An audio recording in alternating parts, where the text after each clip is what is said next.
नमस्कार. मी माजी आमदार राजू आवळे.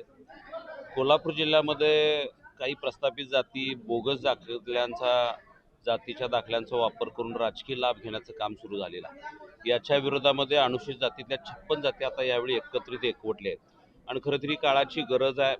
म्हातारी मेलेचं दुःख नाही, काळ सुकावा लागलेला आहे. आम्ही इचलकरंजीतल्या अलका स्वामी ह्या भारतीय जनता पक्षाच्या नगरसेविका आहेत. चंदूरचे जिल्हा परिषद सदस्य हे भारतीय जनता पक्षाचा जिल्हा परिषद सदस्य आहे.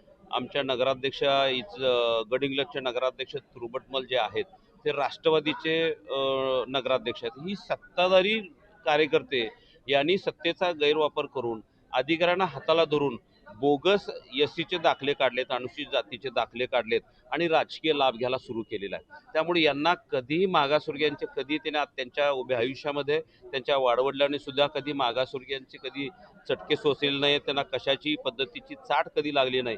ही मंडळी लिंगायत समाजातली पूजा अर्चा करणारी आहेत. त्यांना वेगवेगळ्या पद्धतीचे प्रस्थापितांच्यामध्ये चांगली वागणूक मिळणारी ही माणसं आहेत.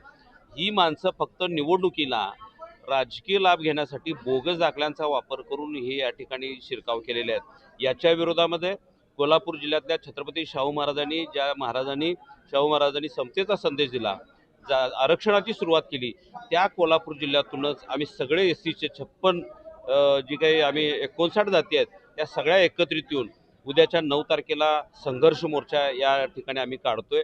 त्यामध्ये सगळ्या जातीची लोक, यामध्ये अनुसूचित जातीचे सगळे जातीचे लोक, प्रमुख कार्यकर्ते, पक्ष, गट, तट बाजूला ठेवून यामध्ये एकत्रित येऊन ज्यांनी बोगस दाखल्याचा वापर केलाय, ज्या अधिकाऱ्यांनी दिलाय, ज्या प्रस्थापितांनी, ज्या राजकीय कार्यकर्त्यांनी सत्तेचा गैरवापर केलाय त्या अधिकाऱ्यांचं निलंबन झालं पाहिजे.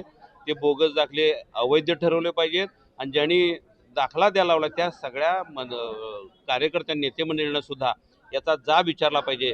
याच्यासाठी म्हणून हे जन आंदोलन आम्ही रस्त्यावरचा संघर्ष मोर्चा या ठिकाणी 9 तारखेला काढतोय. म्हणून ही पुन्हा एकदा मनुस्मृती, पुन्हा एकदा मनुवादी विचार या सगळ्या आता हे आपले रंग दाखवायला सुरू केलेले आहेत.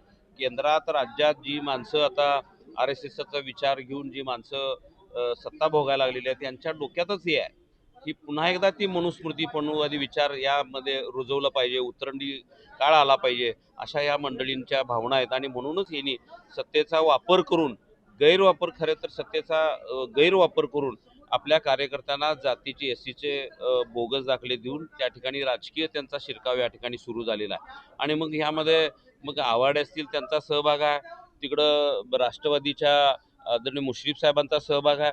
या सगळ्या मंडळींनी सत्तेचा गैरवापर करून अधिकाऱ्यांना हाताला धरून बोगस दाखला देण्याचं काम केलेलं आहे. त्यामुळे आता मागासवर्गीय एससी समाजातला सगळा कार्यकर्ता आता जागा होऊन या सगळ्या विरोधामध्ये आता रस्त्यावर उतरायला लागले. काय आव्हान करणार?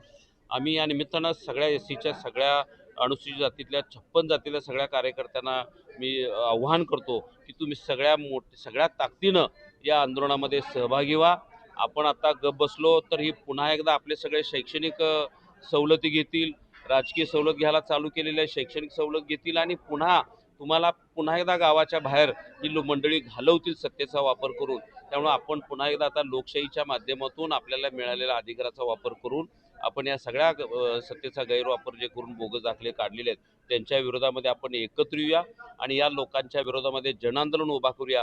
हे आव्हान या निमित्तानं सगळ्या एससीच्या सगळ्या तमाम कार्यकर्त्यांनी या निमित्तानं करू इच्छितो.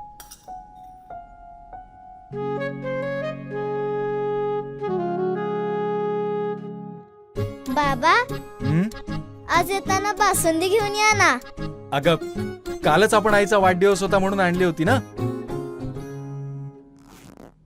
ऐकलं, गोकुळची बासुंदी पुन्हा खावीशी वाटतेय. खरं सांगू, मलाही खावीशी वाटतेय. पुन्हा पुन्हा खावीशी वाटणारी गोकुळ बासुंदी.